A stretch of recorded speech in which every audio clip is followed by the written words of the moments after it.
సంవత్సరాల తరబడి ఎన్ని మందులు వాడినా మీ మోకాల నొప్పులు తగ్గట్లేదా? ప్రాణ పెయిన్ క్లినిక్ లో అత్యాధునిక చికిత్స. సంక్రాంతి, రంజాన్, క్రిస్మస్ ఈ పండుగలు వచ్చాయంటే చాలు ఏపీలో ఒకప్పుడు ప్రభుత్వ కానుకల సందడి కనిపించేది. గతంలో తెలుగుదేశం ప్రభుత్వం హయాంలో పేదలు పండుగను సంతోషకరంగా జరుపుకునేందుకు పౌర సరఫరాల శాఖ ద్వారా రేషన్ సరుకులతో పాటు ఇతర వస్తువులను కిట్ రూపంలో చంద్రన్న కానుక పేరుతో అందించేవారు. వైసీపీ అధికారంలోకి వచ్చాక ఈ పథకాన్ని రద్దు చేసింది. తిరిగి కూటమి ప్రభుత్వం పవర్లోకి వచ్చాక ఇప్పుడు మళ్ళీ ఈ పథకాలు అందుబాటులోకి రాబోతున్నాయి.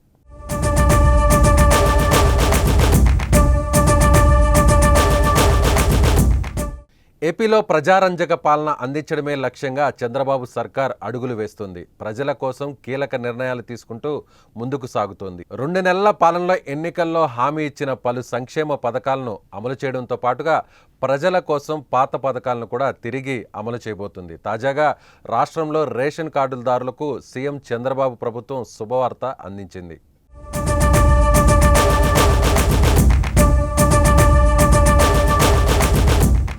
రాష్ట్రంలో ప్రజలు జరుపుకునే ప్రధాన పండుగలకు చంద్రన్న కానుక ఇచ్చేందుకు ప్రభుత్వం రంగం సిద్ధం చేసింది.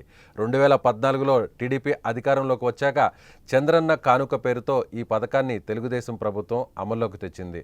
పండుగ పూట పేద ప్రజలు పస్తులు ఉండకూడదనే ఉద్దేశంతో ఏటా సంక్రాంతి, క్రిస్మస్, రంజాన్ పండుగలకు రేషన్ దుకాణాల్లో చంద్రన్న కానుకలను అందించింది. చంద్రన్న సంక్రాంతి కానుక కింద 1/2 కిలో కందిపప్పు, 1/2 కిలో శనగపప్పు, 1/2 కిలో బెల్లం, 1/2 లీటర్ పామాయిల్, కిలో గోధుమ పిండి, 100 గ్రాముల నెయ్యితో కూడిన కిట్లను కార్డుదారులకు అప్పటి టీడీపీ సర్కార్ అందించింది. క్రిస్మస్ పండుగకు కూడా ఇవే వస్తువులను ఇచ్చేవారు. రంజాన్ తోఫా కింద ముస్లింలకు 2 కిలోల చక్కెర, 5 కిలోల గోధుమ పిండి, కిలో వర్మిసెల్లి సేమియా ప్యాకెట్, అలాగే 100 మిల్లీగ్రాముల నెయ్యితో కూడిన తోఫా కిట్లను ఉచితంగా అందించేవారు.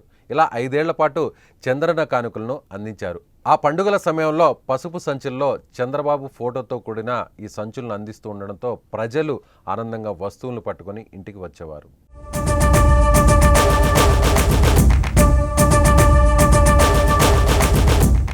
అయితే 2019లో తెలుగుదేశం పార్టీ అధికారం కోల్పోయిన తర్వాత వైసీపీ ప్రభుత్వం రావడంతో చంద్రన్న కానుకలు కానరాకుండా పోయాయి. అప్పటి ముఖ్యమంత్రి వైఎస్ జగన్మోహన్ రెడ్డి చంద్రన్న కానుకలను రద్దు చేశారు.